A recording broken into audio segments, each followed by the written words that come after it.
位观众大家好，欢迎你收看今天的印尼爆料视频，我是邝耀章。今天我们来谈一谈罗戈威在斗争民主党50周年党庆上的演讲。罗戈威总统于正月10号2023年出席了贝利伊贝或者是斗争民主党50周年的纪念活动，在庆典上罗戈威发表了讲话，其中讲到印尼的经济、世界经济危机和矿业等等。罗戈威总统说，在半个世纪和50年的黄金时代里，斗争民主党贝利贝已经成为一个成熟的政党，因为它已经经历了漫长、痛苦、长起伏，才达到今天的成就。正如梅加瓦蒂主席讲述的那样，该党是在多样性中团结民族的力量，始终维护民族的4大支柱的政党。4大支柱就是统一的印度尼西亚共和国、班扎西拉或者是建国无言值，或是再加上1945年宪法和殊途同归，或者是比内嘎东嘎伊嘎。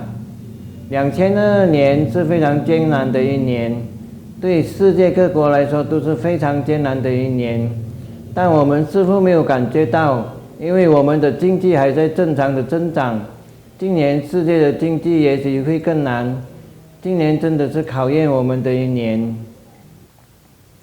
如果我们记得在97跟98年，包括印度尼西亚在内的许多国家都沦为国际货币基金组织或者是 IMF 的病人。就在今年，财政部长告诉我，每天有许多国家成为国际货币基金组织或者 IMF 的病人。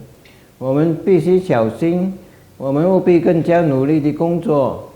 尽管我们在2022年增长得更好，但要小心，因为 IMF 组织总裁克里斯塔丽娜说到2023年，可能会有1/3的国家的经济将经历衰退。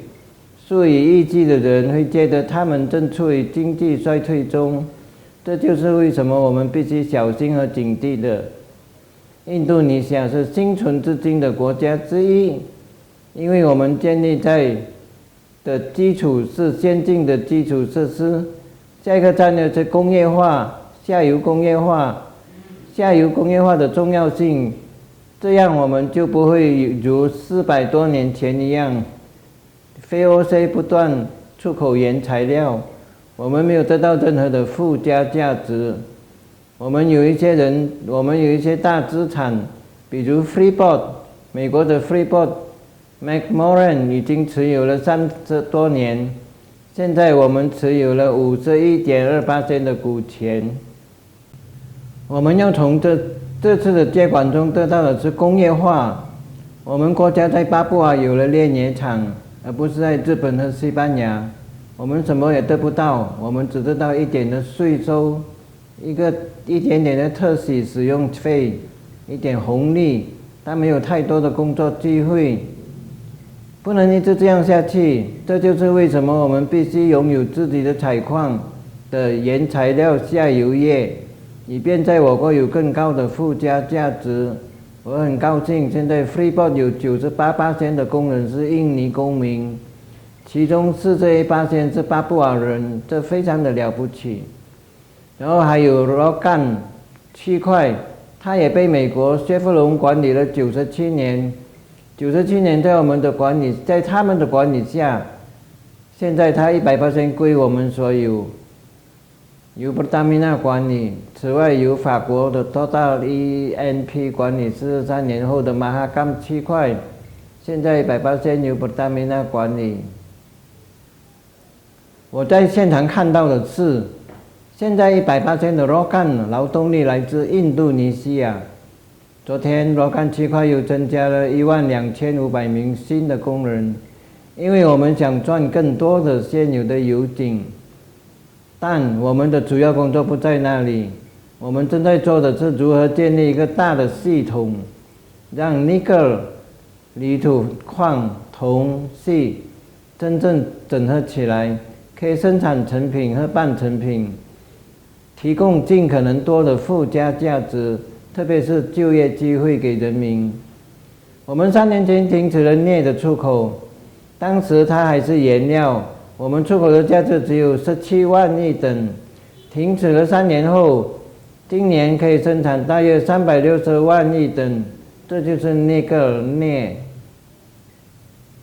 铝土矿已经在12月宣布，从2023年6月开始停止出口原矿，我们将在国内拥有自己的下游业，我国的收入将增加60到70万亿，这确实不是一件容易的事。另外，在苏巴瓦、马鲁古、苏拉威西的镍、乌里洞的锡、名丹岛和西加里曼丹的泥土矿，一切都必须整合。有了电池工厂，就可以供应全球需要的电池、汽车、电动汽车。现在出口镍从17万亿等增加到360万亿等，也是一个非常惊人的飞跃。但是，当它成为电池和电动汽车时，它将增加数百倍的价值，不是几十倍而已。问题是我们被欧盟起诉，而结果我们输了。但我告诉外交部长，不要退缩，我们可以上诉，因为这就是我们国家文明的一大飞跃。我相信我们会继续申诉，如果申诉失败，我不知道我们还能做什么，但这是一种交易，它可以向一个国家施压，让他们遵守我国的规则。如果我们只能出口原材料，直到世界末日，我们只会成为一个发展中的国家。我们都记得1965年的蒙嘎诺拒绝依赖帝国主义，提倡平等互利的合作。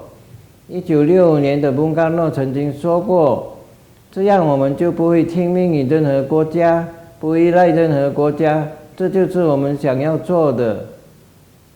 不用害怕，我们将停止铝土矿的出口。在年中，也许我们会停止铜盐矿的出口。我们不能退出，更不能害怕，因为自然财富有在印度尼西亚。我们希望我们的人民享受它，因此我在东盟和欧盟的峰会的论坛上，我也传达了这资讯。借该机会，我传达了伙伴关系必须是平等的，绝不能有任何国家无法支配的胁迫，也没有发达国家可以感觉我们的水平，他们的水平比我们好。我一直重复这个，是因为我希望未来的总统有勇气继续下去。我不会轻易的放弃，我不害怕。为了国家的利益，我很高兴梅加瓦蒂总主席说，未来的总统候选人一定是来自斗争民主党的干部。他将在适当的时候宣布2024年斗争民主党的总统候选人。无论来自任何一方的压力都不会改变他，即使他已经有了总统候选人的名字在他的口袋里。让我们耐心的等待吧，这就是我想传达的信息。以上是佐科维总统在斗争民主党50周年庆典时的演讲。好的，今天我们就谈到这里，感谢你收看今天的印尼爆料视频。我是邝耀章，欢迎你点赞、点 subscribe 或者订阅，并分享给朋友。好的，我们下次再谈，再见。